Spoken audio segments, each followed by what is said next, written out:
After learning about fractions, we're now going to start learning about operations with fractions. For this section, we'll be focused on multiplying fractions, and then the next section for 4.3, we'll be talking about division. So I just wanted to talk about the meaning of a few vocabulary words that we'll encounter for both of those, because multiplication and division with fractions are very, very similar to each other. There's basically one thing that you do in division that you don't do in multiplication. All right, so a little review, right? Quotient is the answer to a division problem. Cross-canceling is something that I'll show you for reducing fractions before you multiply. It keeps you from having to end up with huge numbers at the end that you then have to figure out whether you need to reduce or not. Now, I treat cross-canceling as the first step in multiplication. It's that important. In the past, maybe you've learned that you just multiply across, and while that's not wrong, now that you're in a position to be working with larger numbers, that reduction gets harder and harder. So always have cross-canceling be the first thing that you look for when you're doing multiplication. And then when we talk about quotients or division, it will be the second thing that you do. Okay, and then of translates to multiplication. Reciprocal is when you take a fraction, so 2/3, for example, and you flip the numerator and the denominator. So 2/3 becomes 3/2. And here's that check opportunity, okay? You know that you have a reciprocal when multiplying them together gets you to a reduced answer of 1. So if it doesn't equal 1 after you've multiplied and reduced, you know that you have not found the reciprocal. So again, you may hear me refer to flipping your fraction. That means reciprocal. So those are interchangeable, flipping or reciprocal. All right. So for multiplication, like I said, the first step that we want to do is cross cancel, and that is reduction. Okay. Now it's called cross cancel because we're going to be looking at A here, we are going from here to here, and we're looking to see, is there a number that goes into both? And then we're going to look, let's see, let me change the color here. Then we're going to go from here to here. All right, so the first question is there a number that goes into both 7 and 14 equally? Yes. 7 goes into 7 one time. 7 goes into 14 twice.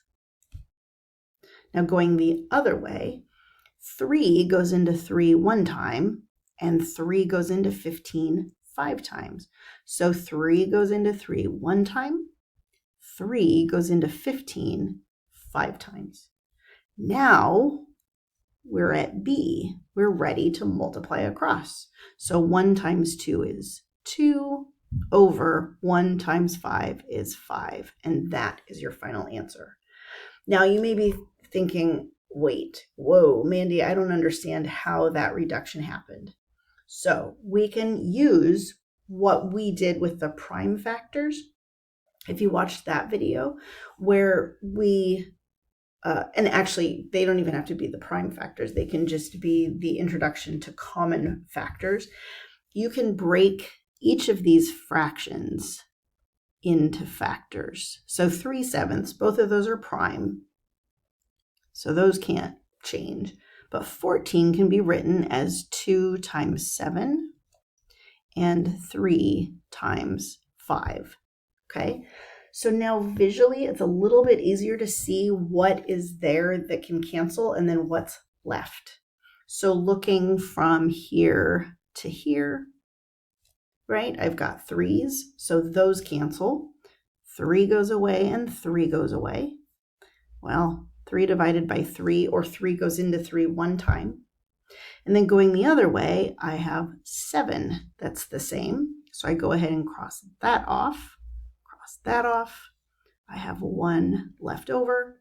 And notice what I have left is 1 times 2, which is 2, over 1 times 5, which is 5. So 2 different ways of doing the same problem. What I suggest is if it's at all difficult to get these reduced, do the second method where you write your factor pairs and then reduce. That first way that I showed you is what you'll get to eventually, but I don't want that to get in the way. If there's an intermittent step that helps you, i.e. writing out your individual factors, please take the time to do that. All right, so now C is like anything, right? Always double check. So when I look at 2/5, both of those are prime. So I know that it cannot be reduced any further. All right, pausing to make sure that your answer makes sense, that you haven't missed something is always very valuable. All right, so looking at the next one, again, cross canceling, right, which is our reduction. We're going to do that first. So 9 and 27 have a common factor. 9 goes into 9 one time. 9 goes into 27 3 times. Or again, you can do the second step that I showed you, or the second process where you're writing out your factor pairs. Here, I'm just simplifying it down. All right, and then I see, well, 12 goes into both 12 and 36. So 12 goes into 12 one time, and 12 goes into 36 3 times. I see something else that reduces. Notice 3 goes into 3, right? So let's see. Oh, I'm going to change that. So 3 goes into 3 one time, and 3 goes into 3 one time. So look at that. Now when I multiply across, I get 1 over 1, which equals 1. So my fully reduced answer is 1. And notice I was able to figure that out before I did any of my multiplication, right? Everything had reduced down to 1. So instead of dealing with, let's see, 27 times 12, right? That is a big, ugly number. We were able to avoid using that because we did our reductions first. So just for kicks, go ahead and let's figure out what 27 times 12 is, which is 324. So 324 over 36 times 9 is 324. Now we lucked out in this case, right? We know that the numerator and denominator has to be the same in order for it to reduce down to 1. But if it didn't reduce, if you had a numerator of 324 and then some different numerator or some different denominator, those are big numbers to have to work with. So fully reducing, or reducing as far as you recognize first, makes a huge difference. Okay, so I want you to go ahead and pause the video, and you'll go ahead and try C.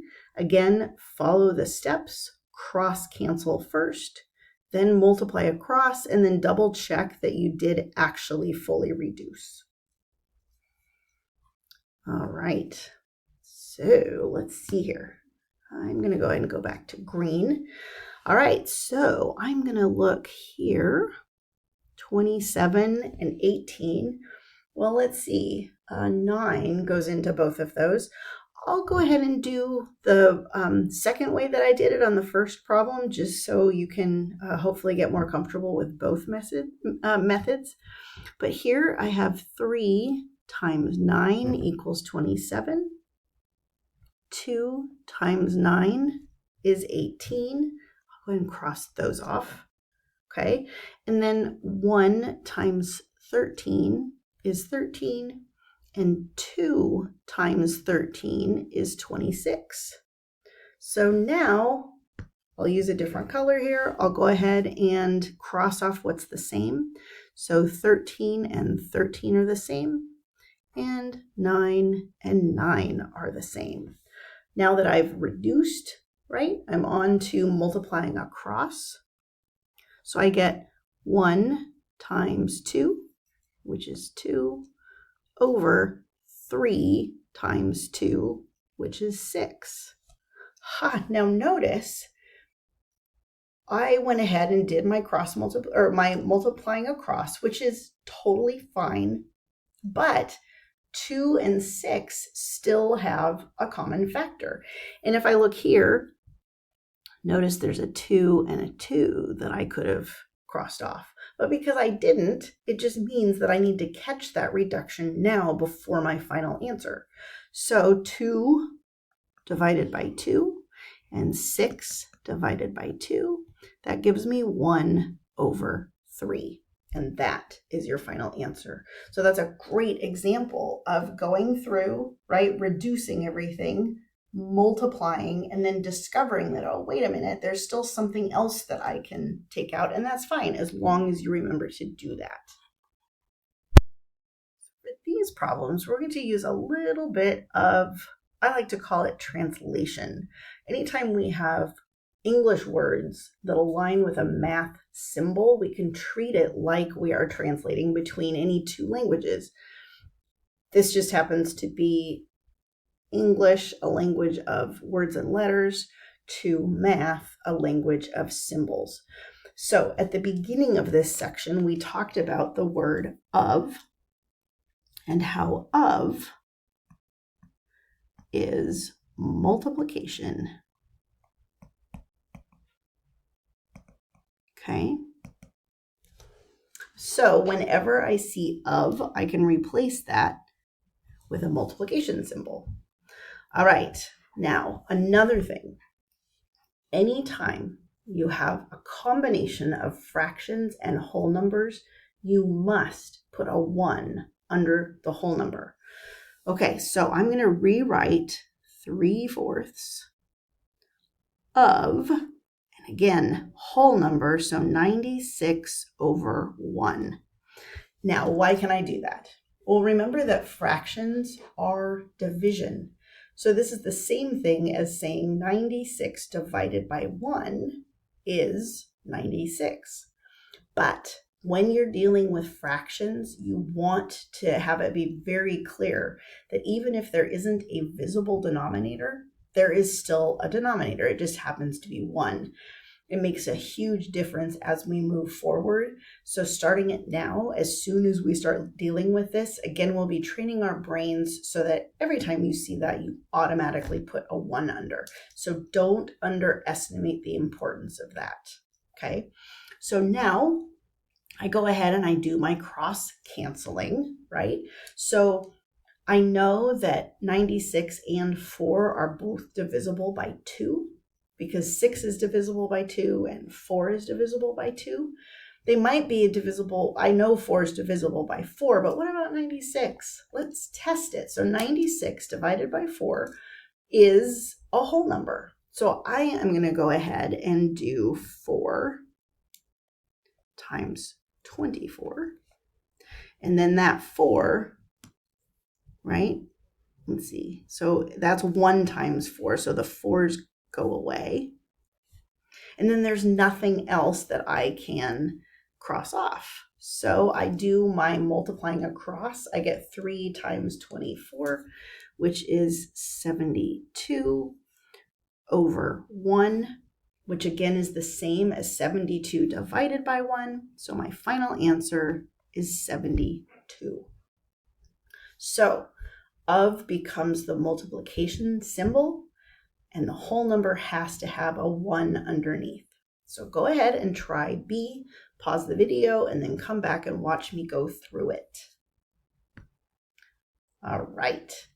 So step 1, I'm going to put my multiplication symbol above the of, and then I'm going to put a 1 under that whole number. Now I will rewrite, just to clean it up a little bit, times 12 over 1. Well, let's see here.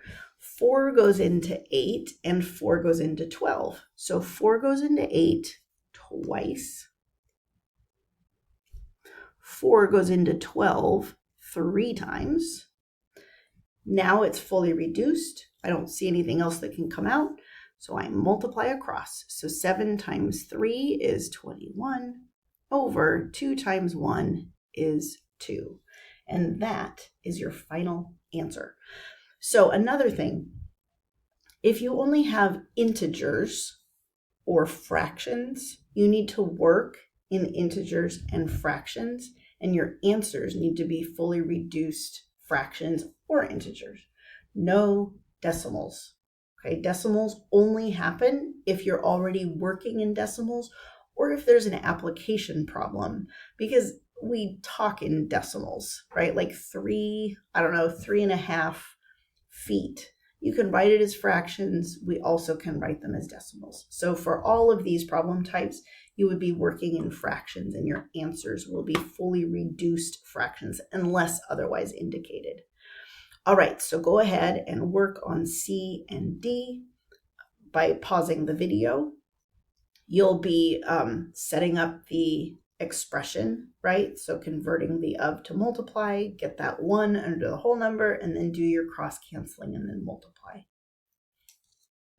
All right, so first is to rewrite. So I have my multiply, and then I'll put the 150 over 1. Now I'm going to write that out so that it's just a little bit cleaner. 150 over 1. Now looking at that, I see that 50 actually goes into both 100 and also 150.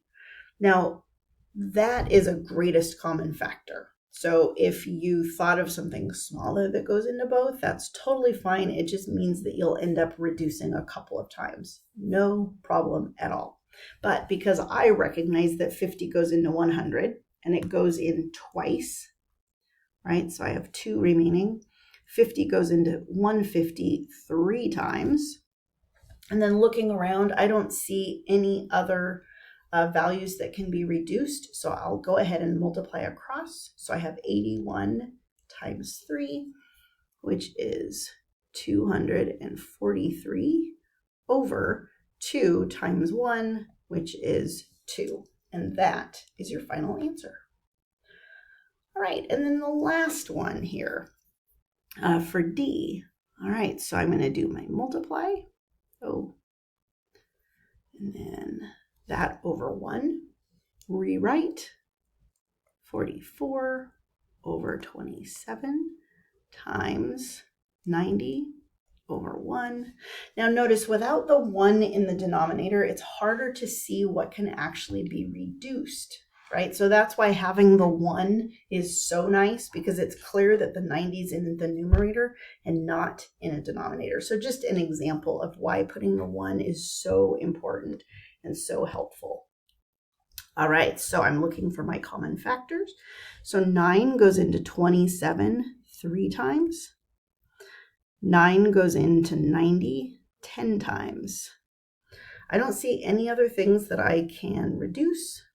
So I get 44 times 10, which is 440, over 3 times 1, which is 3.